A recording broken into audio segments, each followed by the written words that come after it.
This is a masterpiece of the Old Masters Gallery of Dresden, the painting Chocolate Girl, France, the 18th century.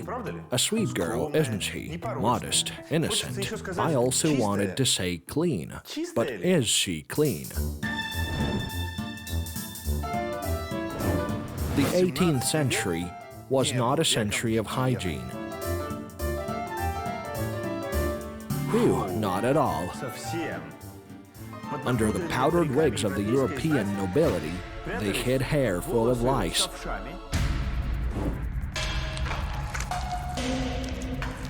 In the women's high hairdos, powdered with flour, mice often found their home, and the bodies which were not washed for years were poured over with perfume and fragrance, with anything, just to disguise the awful smell of unwashed flesh.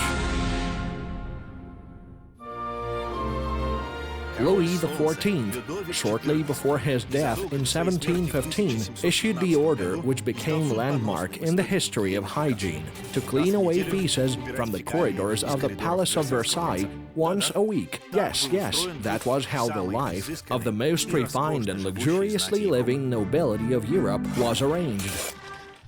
What can we say about ordinary people and servants? How many times a year did this girl wash herself? Has she ever changed her underwear? Did she have it? And what method of fighting lice did she prefer? For the last 200 years, the hygiene level in Europe has increased noticeably. People have learned to wash, then to wash more often, and then to wash with soap. There appeared tooth powders, shampoos, deodorants. Washing the body has ceased to be a sinful concern for the carnal and mortal. In the 1860s, Louis Pasteur discovered and showed the world another world. People learned about microorganisms, bacteria, and fungi. They also learned that the disease is not the Lord's punishment, but the infection. By the 90s of the same century, viruses also caught up. Now the public finally guessed what it was. At the turn of the 19th and the 20th centuries, Dresden, the capital of Saxony, which was called Florence on the Elbe by contemporaries, was on the front line like any other European city.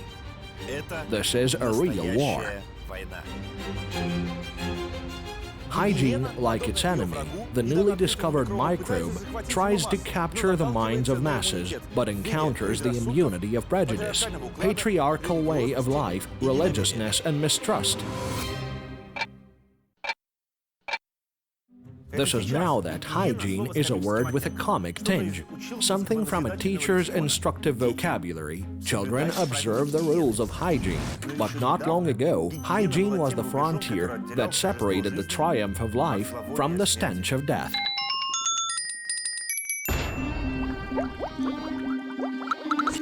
And it was here, in Dresden, that a whole museum of hygiene was destined to appear.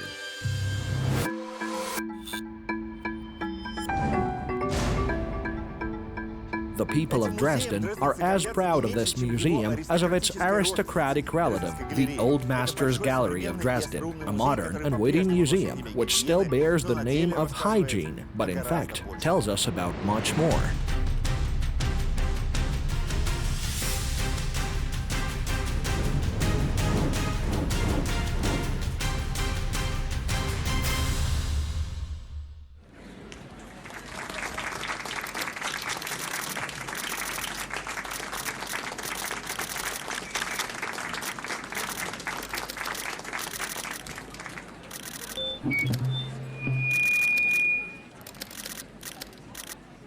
Meine Damen und Herren, the previous 19th century was the century of invention. The present 20th century should become a century of hygiene. Hygiene. Hygiene.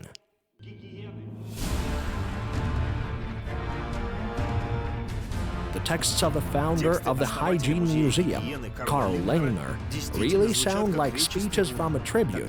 Then, at the very beginning of the century, he literally espouses hygiene. Long live hygiene! Long live Germany! Carl August Lengner, at his mature age, looks solid and even aristocratic, whereas in his youth, he didn't look like a Saxon money bag at all. He was born in the family of a Magdeburg merchant and was the third son in the family. At the age of 15, he left home and worked in a shop. Then, for some reason, he tried to enter the Paris Conservatoire. It didn't work out. Without a penny in his pocket, Lengner returned to Germany.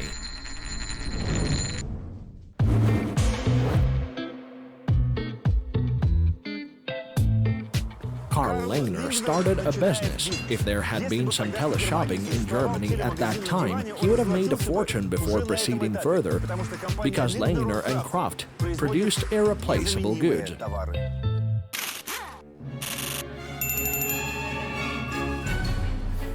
Meine Damen und Herren, let me present you a unique product. The back scratcher from Lengner and Kraft.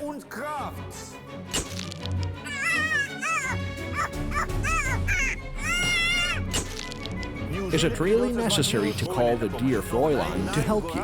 Oh, nein.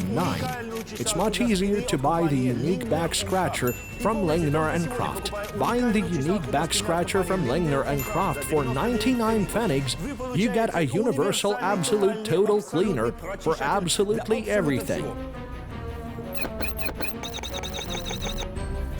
Call right now at the doorbell of the Lengner and Kraft store in Wolfnitzstrasse 11.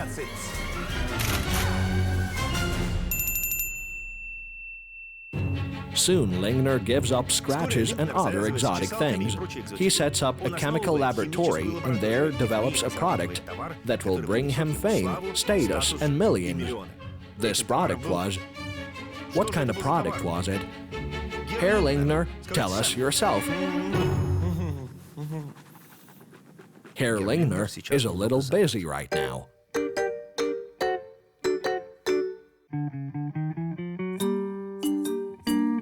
The man has been eating and drinking for as long as the man lived, and he's been studying all related processes for the same long. The glass cow helps to understand that we eat and drink thanks to it. Here's what. It's so important to see blood vessels, as milk and blood in their composition are like sisters.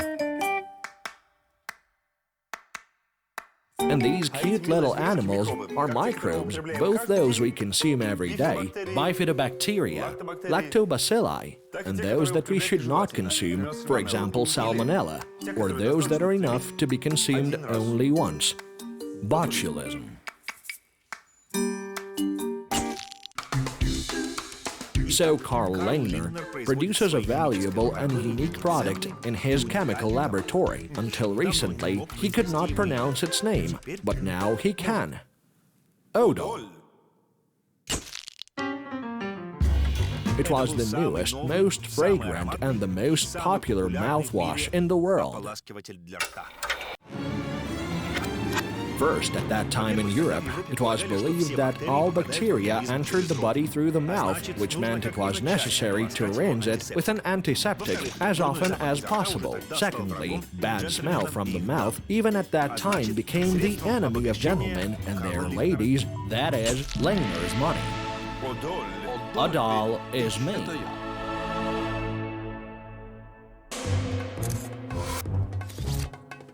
The marketing was king-like. For example, the label was developed by the most famous German artist, the teacher of Kandinsky, and the member of the Vienna Secession, Franz von Stuck. Maybe this was the result of the proximity of the Old Masters Gallery of Dresden. In the ads of Odol, amazing things happen. It is abducted by centaurs. The bottles turn into a fairy forest. At the masquerade, Miss Right can be found by the smell of Odol. The Sphinx forgets its questions in the bottle. Children crawl to it. Volcanoes explode near it. And even at the edge of the world, the mouthwash shows the way to the lost ships. Lengner made a multi-million-dollar fortune and showed the whole Dresden nobility, counts, princes, and barons, that a guy from a shop could rise above the crowd.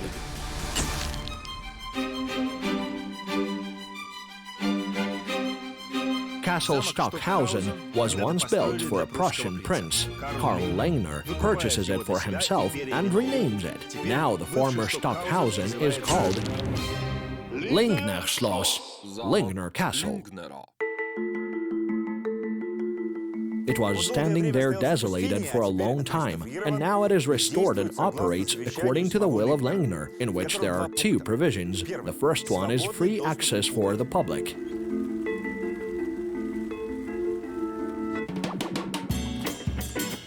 The second provision, carefully said by Lengner himself, concerns the restaurant. It must serve inexpensive lemonade, which is still inexpensive, at 75 euro cents.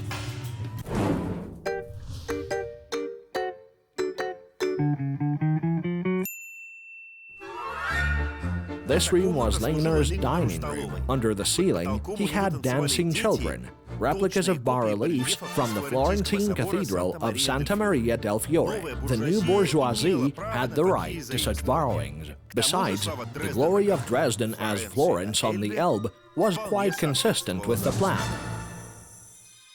Thanks to the tastefully furnished interior, the dining room looked modest and dignified, but it was the home of the new Saxon bourgeoisie and became the community center of the Saxon ASSR.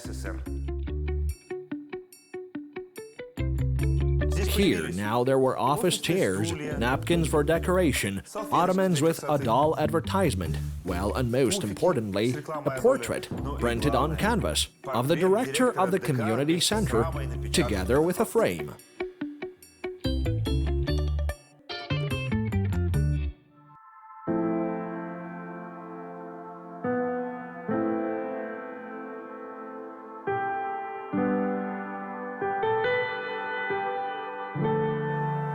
But the main thing that has not changed since the Lengner times is a view of Saxony from the roof of Lingner Schloss. You go out onto the roof, and the fertile land lies before you. In the past, you were a son of poor Magdeburg merchant with a whole sinusoid of ups and downs behind you, and now there are eminent guests in your dining room, from scholars to writers to singer Caruso. Karl Lengner is the real elector of Saxony. Well, who, if not him?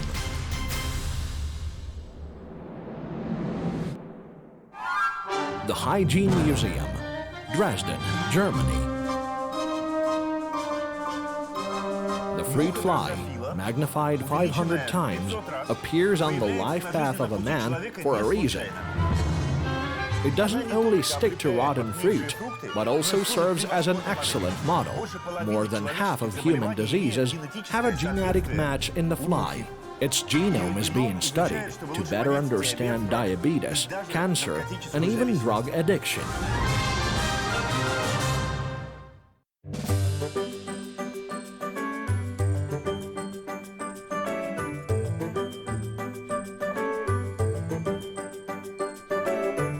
This is a dust mite, magnified 4,000 times. It doesn't only like dust, it feeds on the dead human skin, which we lose at the rate of up to 1.5 grams per day. In return, it gives asthma to some of us.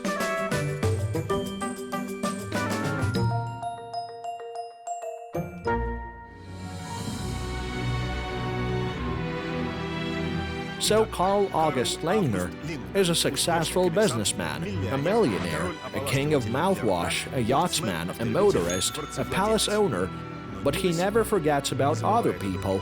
The main object of his concern is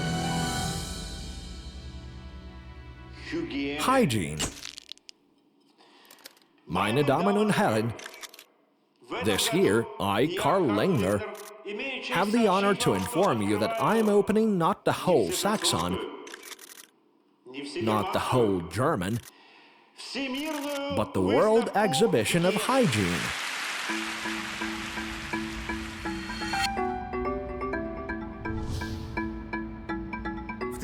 In 1911, the first World Exhibition of Hygiene opens in Dresden. The famous artist, Franz von Stuck, memorable both to Lengner and to us, draws the emblem. the all-seeing eye of the Egyptian god Ra. God Ra presided over the feast of the goddess Hygiene, in whose honor they named Lingner's favorite science. The poster entices as if hygiene is something fascinating, but this is exactly what Lingner wants to put into the minds of millions, and he succeeds. 5 million people visit the exhibition.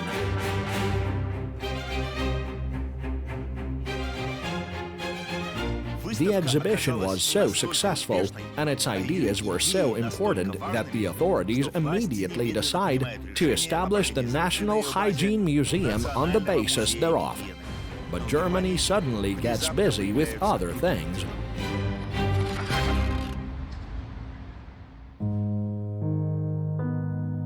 The World War begins, and then Europe slowly and painfully collects itself from pieces. Karl August Lingner dies in the midst of a war in 1916. The raging typhus and cholera, the parasite and bacterial parades, the frozen trenches and twisted bellies, the total lack of hygiene and humanity becomes the accompaniment to his early death.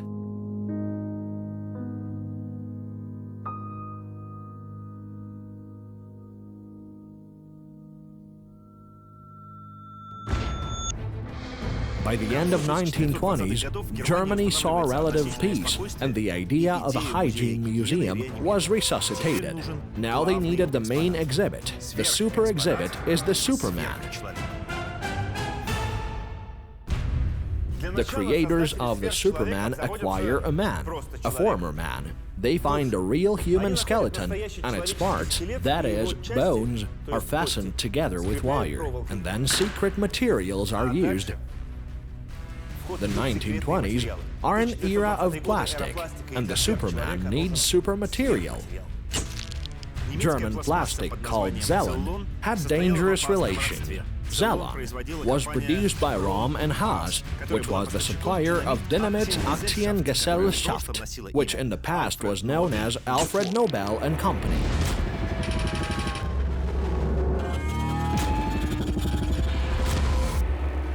From the human skeleton, wire, and Zellen, they made this idol of all Dresden people and guests of the Saxon capital. It is plastic only by nature. The Superman bears the proud name of der Glaserner Mensch, a glass man. The museum was inaugurated in 1930. There were still 3 years before the Nazis coming to power, and you could still engage in human hygiene without considering the racial one, but it wouldn't last long.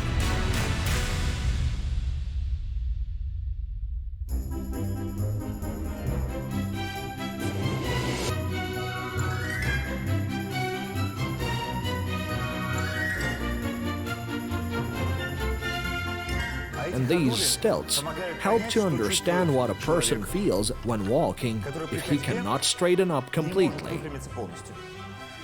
I put on the thing like this, and we move extremely not fast. And here, on your own experience, you can understand how the handwriting and the whole life of a person, too, changes if he has a tremor. We put on such a thing on our hand, take a pen and write. The handwriting is like this.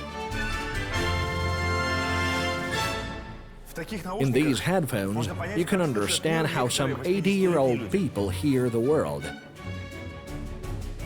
Like in a bath with water. Such shoes help to better understand why older people shuffle. Well, go ahead. Let's try to reach at least the nearest grocery store. In 1933, Adolf Hitler became the Reich Chancellor of Germany. Events are moving rapidly. The whole country and its cultured, educated people who had recently embarked on the path of democracy and hygiene were powerless against the bacillus of non-biological nature. And the Hygiene Museum is gradually turning into the Museum of Racial Hygiene. Meine Damen und Herren, I would be happy if the exhibits of my exhibition of The Lingner's Business falls into unclean hands and everything changes, became the exhibits of the future Hygiene Museum.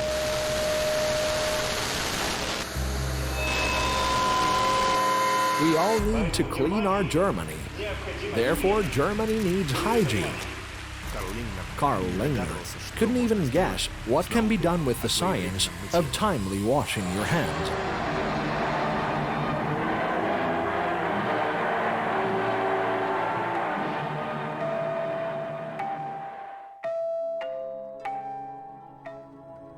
Nazi Germany adopts a pseudoscience eugenics. Eugenics says that all negative qualities, like positive ones, are inherited genetically, which means that in order to derive the race of superhumans, we must first weed out all the inferior, with big noses, bad inclinations, and simply unpleasant ones. And in the Hygiene Museum, they opened the Imperial Exhibition of the Eternal People. Eternal People means racially integral, athletic, smart, successful, and cheerful German people. All other nations don't get into the exhibition program. The bombing of Dresden by Soviet troops and their allies left ruins from the city. The Hygiene Museum was damaged severely too, but the whole world, thinking of Dresden, knew that very different exhibits faced a much greater threat. The city was completely destroyed, but the Old Masters Gallery of Dresden remained relatively intact. Mine studied inside though. The mine clearance specialist Hanutin, who left such a memorable inscription, wandered through the halls, but instead of the frames, he only saw dark rectangles on the walls. There were no pictures in the picture gallery. In May 1945, the junior lieutenant of the 164th Battalion of the 5th Guards Army of the 1st Ukrainian Front, Leonid Rabinovich, finds himself in an abandoned quarry in the east of Germany. It's dark, cold, damp around. But it's here that Lieutenant Rabinovich finds a treasure. These were masterpieces of the Old Masters Gallery of Dresden, which the Nazis hid when they sensed their close end coming. Thanks to the special detachments of the Soviet Army and the Allied armies, the great works of Old Masters saw the world again, and the world saw them. And now, thanks to Lieutenant Rabinovich, the Old Masters Gallery of Dresden is again the pride and adornment of the city. It is a museum of the level of the Louvre.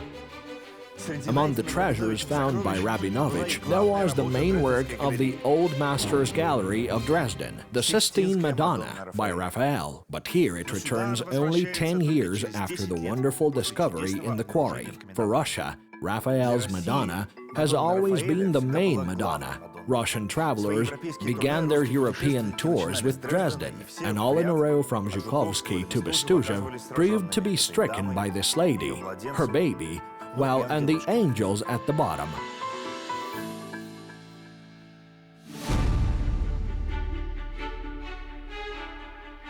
In 1945, the Sistine Madonna is secretly delivered to the storehouses of Pushkin Museum. It was here that the greatest treasure of Dresden was kept, but there was a short period when at the same time Moscow was visited by another person from Dresden. In 1949, Joseph Stalin turned 70 years old. The whole Soviet Union was sentenced to the production of gifts to the great leader, and together with it, East Germany already becoming Soviet.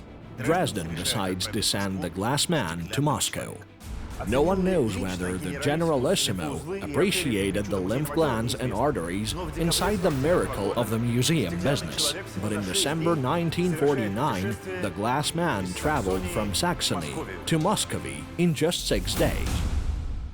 In 1955, the Soviet authorities announced that the Sistine Madonna would be transferred to the authorities of the GDR, and for several months it was exhibited in Pushkin Museum. The Sistine Madonna looked old acquaintances in the eye and returned here to Dresden.